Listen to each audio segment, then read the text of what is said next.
big news here in Seattle. The U.S. Department of Transportation just awarded the City of Seattle a $2 million planning grant for an effort to put a lid on I-5 in downtown Seattle, which you can see right here in this rendering. And here to tell us more about what this means is John Feit from the group Lid I-5. Welcome back to New Day. Thank you. Yes. So first off, I guess we should start for people that don't know, what is the idea of putting a lid on I-5? Well, the most important idea is to cover I-5, but to cover it in a way that it reconnects the communities, both downtown and the surrounding neighborhoods, with any number of things. And we've never advocated for a specific thing. We'll let the public chime in, but it'd be roads, buildings, parks, whatever people think will be best to improve their lives. Wow. And the City of Seattle was recently awarded some money like we just talked about for this project. So tell me about that, how much they actually got and where that would potentially go. Yeah, so it's actually $2.2 million. We received $2 million from the federal government through the Department of Transportation in a competitive grant process. And then $200,000 that was awarded from the Washington State Legislature. And we're going to be using that money to do what we call an urban design vision, which is really to engage the public to see what kinds of things they'd like to be on the lid, but even in a bigger sense, how something like such an important and expensive and complicated urban design intervention can really improve people's lives and improve the experience of living in Seattle. How can people get their opinions to you all too? You were saying, you want to hear from people on what would, help this process. Well, as we all know, Seattle's the city, and I think Seattleites in general are very committed to public engagement, what I like to call, the group hug. Yeah, we have to make that's sure a good way of saying that. We like to make I was sure going to say opinionated, but. No, the group hug, kumbaya, make sure everyone's happy. That is going to start sometime this spring.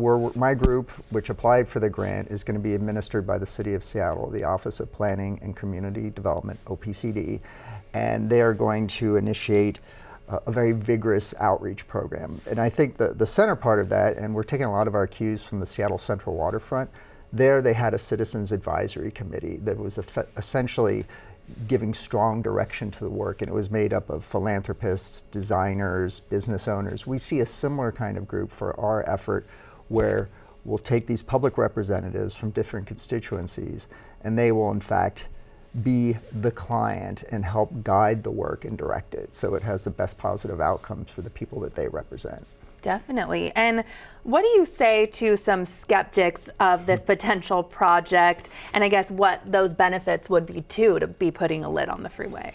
Yeah, I mean, it's always convenient to compartmentalize individuals' advocacy campaigns, and it's not to say homelessness isn't important and schools aren't important or hunger, whatever, curing cancer. But I think as a society, we can tackle all those things together. I mean, look at the Central Waterfront, which is, again, a model for our project. It's almost open, it's almost there. I think the formal opening's in June, but it's already had a tremendous impact on people. But we can do projects like the Central Waterfront and still address issues like homelessness. It's not that the Central Waterfront was built and all of a sudden, oh, we're not worrying about homeless anymore. We're not worrying about education anymore. We can do these things together, and it's just yet another one of those projects that we have to tackle with the other issues, but it can help address some of these. It can provide sites for housing, access to nature through parks, more alternative ways of transportation, really just reconnect people and reconnect communities. And I think when you reconnect communities and increase the kind of dialogue that results from that, we can solve many more problems because we're meeting each other more, we're talking each other more, and there are more public spaces to engage one another. Definitely. And what are the next steps, I guess, to be making this an actual reality? Okay, so one good piece of news is the Washington State Department of Transportation, which is not directly involved in our efforts, is doing a master plan for Interstate 5 from Oregon to British Columbia. And we've been told by them that the efforts we do with this grant to create an urban design vision will be recognized in their master planning efforts. And an urban design vision, we're not gonna say this goes here, that goes there.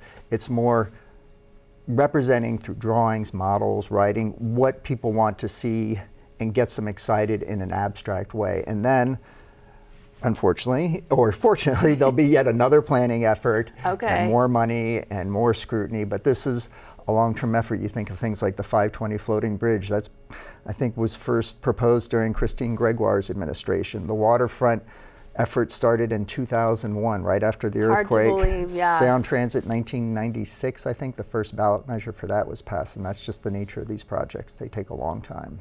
Definitely. Well, we look forward to seeing what happens, and thank you so much for being here. Of course, thank you.